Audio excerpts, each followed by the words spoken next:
Pare. Antes de ligar o motocultivador este ano, pare por um segundo e pense nisso. Toda primavera, milhões de pessoas fazem exatamente o mesmo ritual. Elas destroem o solo, quebram as costas, passam meses arrancando ervas daninhas de joelhos, gastam dinheiro com máquinas herbicidas e fertilizantes. E no final colhem menos do que poderiam comprar no mercado com quase nenhum esforço. E o mais estranho é que isso não acontece porque o solo é ruim. Acontece porque ensinaram você a lutar contra ele. Em 1944, uma mulher de 50 anos fez o oposto por acidente. Ela não cavou, não capinou, não usou químicos, apenas jogou sementes no chão duro e cobriu tudo com feno velho. Os vizinhos riram, disseram que nada iria crescer. 2 semanas depois, brotos atravessaram o feno. 1 mês depois, o jardim dela estava melhor do que o de todos ao redor. 0 ervas daninhas. Solo úmido mesmo sem regar. Minhocas fazendo o trabalho que máquinas vendidas por bilhões prometem fazer. E isso levanta uma pergunta que ninguém quer que você faça. Se isso funciona, por que você nunca aprendeu? Todas as primaveras, milhões de jardineiros repetem exatamente o mesmo ritual. Eles tiram o motocultivador da garagem, revolvem o solo até virar pó, quebram as costas, plantam e depois passam o resto da estação de joelhos, arrancando ervas daninhas uma por uma. Regam a cada 2 dias quando não chove, checam a previsão do tempo, obsessivamente se preocupam o tempo todo e no fim da temporada, depois de mais de 100 horas de trabalho, depois de dores nas costas e joelhos destruídos, colhem menos comida do que poderiam comprar no supermercado com uma fração do esforço. Esse ciclo parece normal, porque foi ensinado como a única forma possível de cultivar alimentos. Mas em 1955, uma mulher de 60 anos publicou um livro dizendo algo que soava como heresia. Ela escreveu que havia parado de cavar o solo havia 12 anos, que nunca capinava, que regava apenas ao plantar e que ainda assim colhia mais do que seus vizinhos que trabalhavam 10 vezes mais duro. Agrônomos riram. Revistas de jardinagem zombaram. A indústria de máquinas agrícolas ignorou completamente, porque se ela estivesse certa, se fosse realmente possível cultivar sem cavar, sem capinar e sem produtos químicos, um setor inteiro de bilhões de dólares simplesmente perderia o sentido. O nome dela era Ruth Stout, e ela descobriu esse segredo não em um laboratório, mas por acidente no dia em que o arado nunca chegou. Primavera de 1944, Connecticut. Ruth Stout tinha 50 anos e havia contratado, como fazia todos os anos, um homem com cavalo e arado para preparar sua horta. Mas naquele ano ele não apareceu. Ruth ligou, ele prometeu vir na semana seguinte. A semana passou, ele não veio. Maio virou junho, a janela de plantio estava se fechando e, frustrada, cansada e sem opção, Ruth fez algo que desafiava tudo o que a ciência agrícola dizia ser necessário. Ela foi até o celeiro, pegou as sementes, caminhou até o campo não preparado e simplesmente as jogou sobre o solo duro. Em seguida pegou fardos de feno velho e apodrecido do ano anterior que ninguém queria e que provavelmente seriam queimados e espalhou tudo por cima das sementes, formando uma camada de cerca de 20 centímetros. Isso foi tudo. Sem cavar, sem afofar, sem preparar o solo de nenhuma maneira. Os vizinhos assistiram e concluíram que ela havia enlouquecido. Nada vai crescer aí, diziam. Você precisa revolver a terra. Ruth deu de ombros. Já estava feito. 2 semanas depois, brotos verdes começaram a perfurar o feno. As sementes germinaram sem solo preparado, sem arado. 1 mês depois, as plantas estavam maiores do que as dos vizinhos que haviam cavado, rastelado e trabalhado o solo perfeitamente. 3 meses depois, Ruth estava colhendo e começou a notar algo ainda mais estranho. Não havia ervas daninhas. Nenhuma.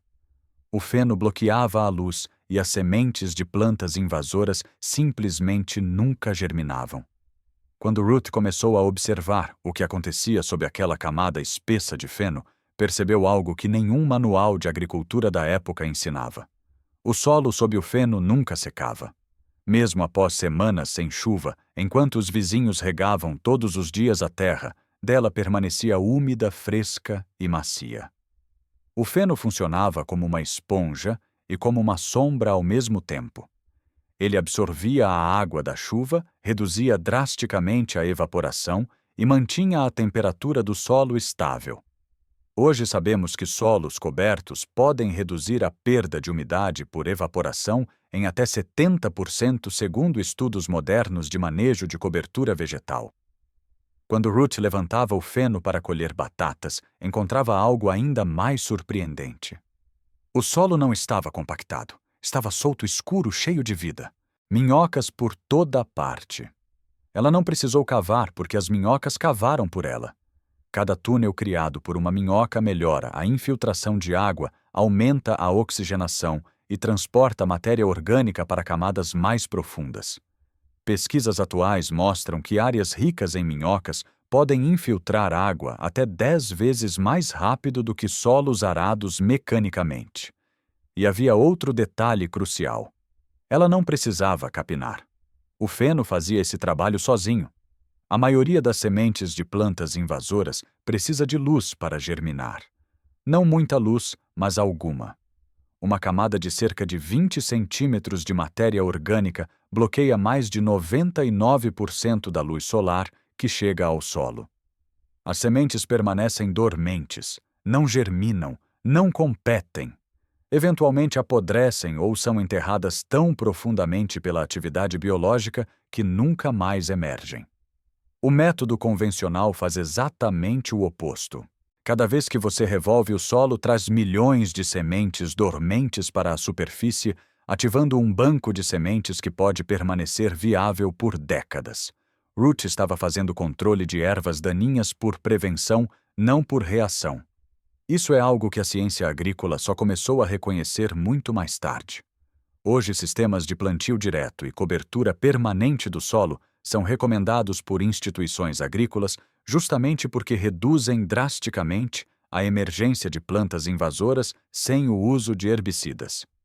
Ruth chegou a essa conclusão 30 anos antes de esses conceitos entrarem nos livros. No primeiro ano funcionou. No segundo funcionou ainda melhor. O feno do ano anterior havia começado a se decompor, liberando nutrientes lentamente. No terceiro ano, o solo estava ainda mais fértil.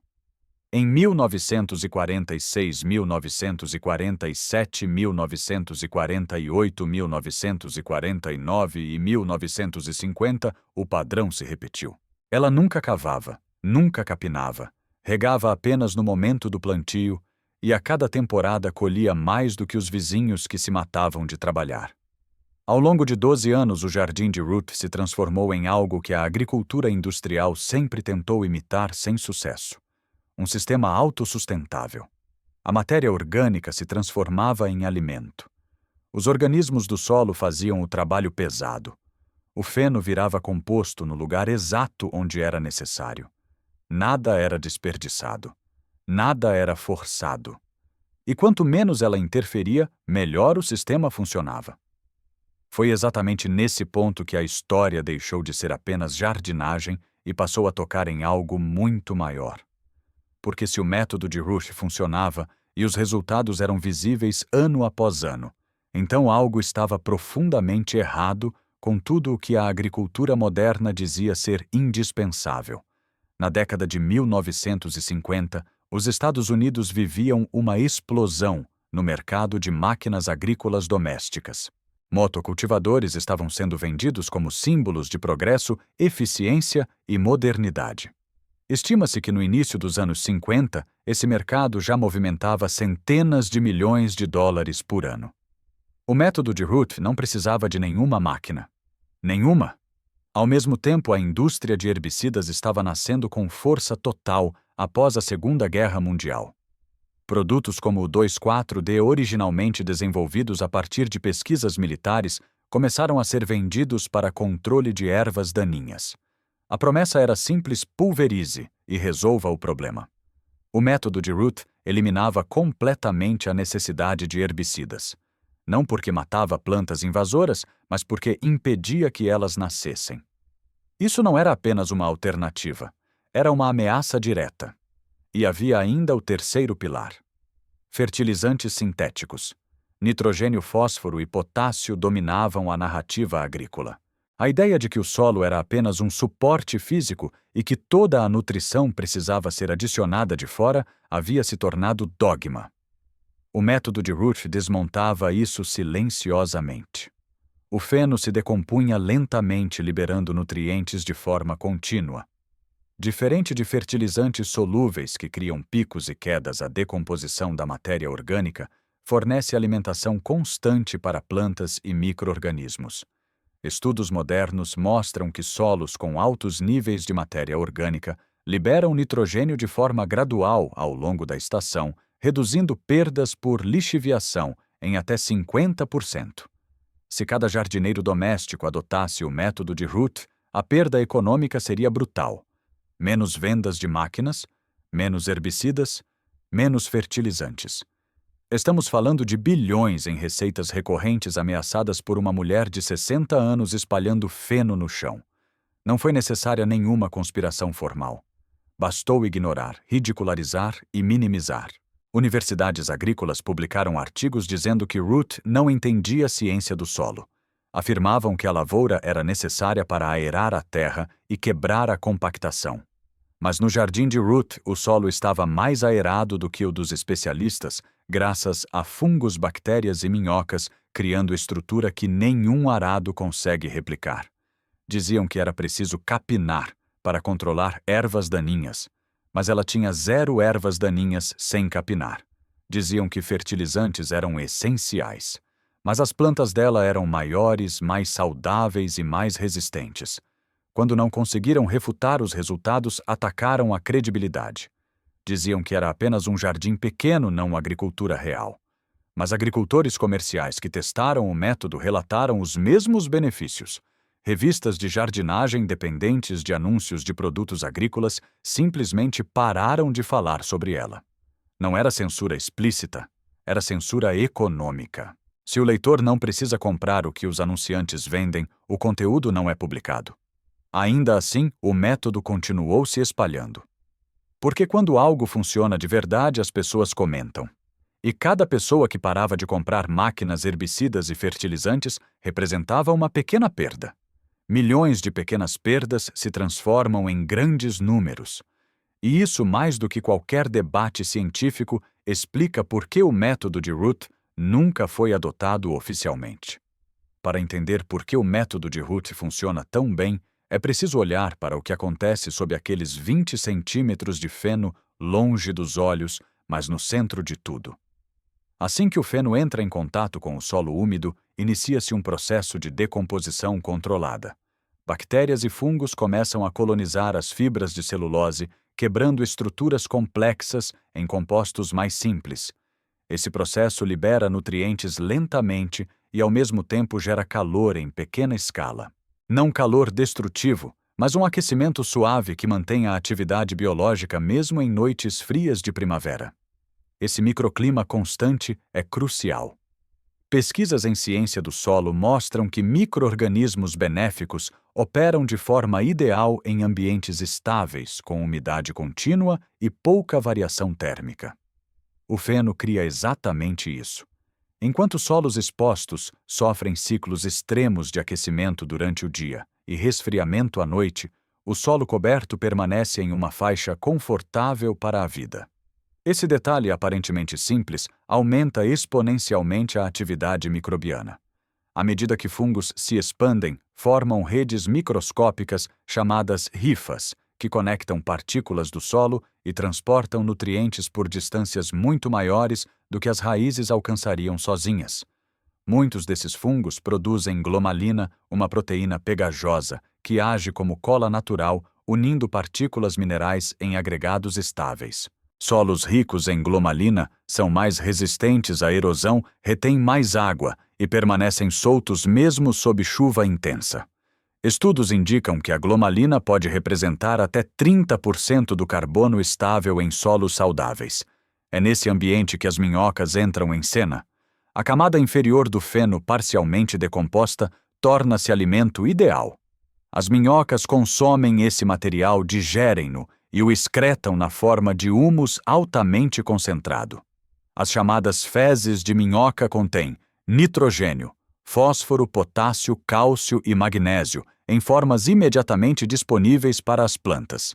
Análises mostram que esse material pode ter de 5 a 11% de nitrogênio, além de uma carga microbiana extremamente ativa. Enquanto se alimentam, as minhocas escavam milhares de túneis. Esses túneis não apenas aeram o solo, mas criam canais permanentes para a infiltração de água e crescimento radicular. Diferente da lavoura mecânica que destrói estrutura a cada passagem, esse sistema constrói estrutura ano após ano. Mais feno gera mais decomposição. Mais decomposição gera mais minhocas. Mais minhocas geram melhor solo. É um ciclo autoalimentado que não exige energia externa. O resultado final é algo que a agricultura industrial tenta reproduzir artificialmente há décadas. Um solo que funciona como uma esponja viva. Ele absorve chuvas intensas, sem encharcar, libera água lentamente durante períodos secos e fornece nutrientes no ritmo exato que as plantas conseguem absorver. Tudo isso acontece sem uma única passada de arado, sem fertilizantes comprados e sem controle químico de plantas invasoras. Ruth não criou esse sistema. Ela apenas parou de atrapalhar. Ao cobrir o solo e deixá-lo em paz, permitiu que processos naturais assumissem o trabalho que antes exigia esforço humano constante. E uma vez iniciado esse sistema, não apenas se mantém como melhora a cada ano. Quando comparamos o método de Ruth com a prática tradicional de lavrar o solo, a diferença não é apenas filosófica, é mensurável. Cada vez que o solo é revolvido mecanicamente, estruturas microscópicas cuidadosamente construídas por fungos e bactérias são destruídas em minutos. Estudos modernos em agroecologia mostram que uma única passagem de arado pode reduzir a biomassa microbiana ativa em até 40%. O que leva meses para ser construído biologicamente é desfeito em uma tarde de preparo. Além disso, a lavoura expõe matéria orgânica ao oxigênio de forma abrupta, acelerando sua decomposição e liberando carbono na forma de CO2. É por isso que solos cultivados intensivamente perdem matéria orgânica ano após ano, tornando-se mais compactados, menos férteis e mais dependentes de insumos externos. Esse processo cria um paradoxo cruel. Quanto mais você trabalha o solo, mais ele exige ser trabalhado no ano seguinte. É um ciclo de dependência mecânica. O método de Ruth faz exatamente o oposto. Ele mantém o carbono no solo. A decomposição acontece lentamente, incorporando matéria orgânica às camadas superiores e aumentando o teor de humus estável. Pesquisas indicam que cada aumento de 1% em matéria orgânica pode elevar a capacidade de retenção de água do solo em dezenas de milhares de litros por hectare. Na prática, isso significa menos irrigação, menos estresse hídrico e maior tolerância a períodos de seca. Há também a questão energética. Motocultivadores, herbicidas e fertilizantes exigem energia para serem produzidos, transportados e utilizados. O custo não é apenas financeiro, mas ambiental. Fertilizantes nitrogenados, por exemplo, estão entre os maiores consumidores de energia da indústria química e contribuem significativamente para emissões de gases de efeito estufa. O método de Ruth elimina completamente essa cadeia. O único insumo é feno-palha, ou qualquer resíduo vegetal disponível localmente. Mesmo em termos de produtividade, os resultados desafiam o senso comum. Sistemas baseados em cobertura permanente do solo frequentemente produzem colheitas comparáveis ou superiores às de sistemas convencionais, especialmente ao longo de vários anos. Isso acontece porque plantas cultivadas em solos biologicamente ativos acessam nutrientes de forma mais eficiente e sofrem menos estresse. Menos estresse significa menos pragas, menos doenças e menos perdas. O argumento mais comum contra o método é que ele seria preguiçoso ou pouco científico. Mas preguiça implica evitar trabalho necessário. Ruth evitou trabalho desnecessário. Ela observou que a natureza nunca ara, nunca capina e nunca irriga de forma artificial, e ainda assim produz mais biomassa do que qualquer sistema agrícola humano. Florestas não precisam de motocultivadores. precisam de solo coberto e tempo. Ao longo de 36 anos, o jardim de Ruth produziu continuamente sem uma única passagem de arado. O solo, ao final desse período, era mais rico, mais escuro e mais vivo do que no início. Isso não é teoria. É evidência direta acumulada ao longo de décadas. Evidência que contradiz um modelo inteiro de produção baseado em trabalho constante e consumo recorrente de produtos. Quando olhamos para isso com honestidade, fica claro que o método de Ruth não falhou em se tornar dominante por falta de eficácia. Ele falhou porque não gera vendas contínuas. E em um sistema onde a viabilidade de uma ideia é frequentemente medida por sua capacidade de gerar lucro, métodos que oferecem autonomia tendem a ser marginalizados independentemente de quão bem funcionem. Ruth Stout morreu em 1980, aos 86 anos. Poucas semanas antes de morrer, ela ainda estava no jardim fazendo exatamente o que havia feito por quase 4 décadas. Não cavava. Não capinava, não pulverizava nada. Durante 36 anos, seu jardim produziu continuamente sem uma única passada de arado. O solo ao final desse período não estava exaurido. Estava mais escuro, mais solto, mais vivo do que quando ela começou. Toda a biologia construída lentamente foi o verdadeiro legado que deixou para trás. Hoje aquele jardim não existe mais. A casa foi vendida. O novo proprietário fez o que acreditava ser correto. Lavrou tudo. Em uma única tarde, destruiu 36 anos de estrutura biológica construída por fungos, bactérias e minhocas. Não por maldade, mas porque foi ensinado que o solo precisa ser revolvido para funcionar. Esse detalhe resume tudo. O conhecimento que não gera vendas não é transmitido. Ele é substituído por práticas que mantêm sistemas inteiros funcionando economicamente. Em 2025, a indústria de cuidados com jardins e gramados nos Estados Unidos movimenta mais de 115 bilhões de dólares por ano. Motocultivadores representam bilhões. Herbicidas domésticos, outros bilhões. Fertilizantes sintéticos, mais bilhões. Cada problema criado pelo manejo tradicional sustenta um produto. Solo compactado vende máquinas. Ervas daninhas vendem herbicidas. Solo empobrecido vende fertilizantes.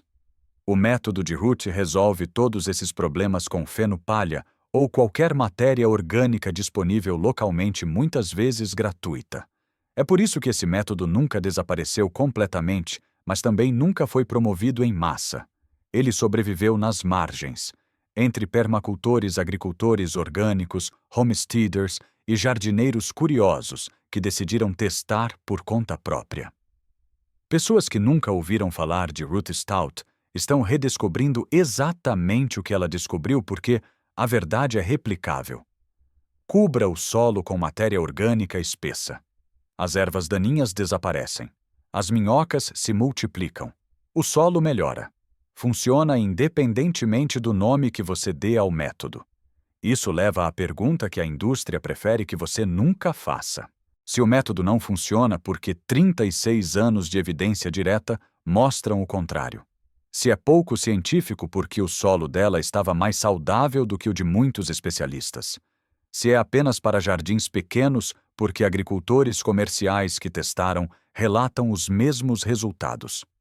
A resposta é simples e desconfortável. Ele não foi ignorado porque falha. Foi ignorado porque funciona bem demais com compras mínimas. No fim, a escolha é sua. Você pode continuar comprando máquinas caras, gastando todos os anos com herbicidas e fertilizantes, passando centenas de horas de joelhos e terminando a temporada com dores no corpo e resultados medianos. Ou pode fazer o que Ruth fez. Espalhar cerca de 20 centímetros de matéria orgânica plantar e decidir nunca mais cavar, nunca mais capinar, nunca mais lutar contra o solo. Isso não é jardinagem preguiçosa. É jardinagem inteligente. É permitir que a biologia faça o trabalho que você vem fazendo com as costas. Ruth Stout não era preguiçosa. Ela era observadora. Ela percebeu que a natureza nunca ara, nunca capina e nunca irriga artificialmente, e ainda assim produz mais biomassa do que qualquer fazenda humana. Então ela perguntou Por que o jardim dela deveria ser diferente?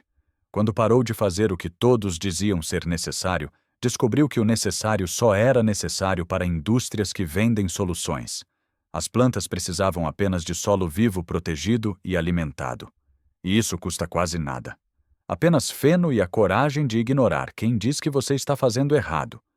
Porque no final a forma correta, segundo especialistas, costuma ser apenas a forma mais lucrativa para alguém. A forma realmente correta é a que funciona no seu jardim.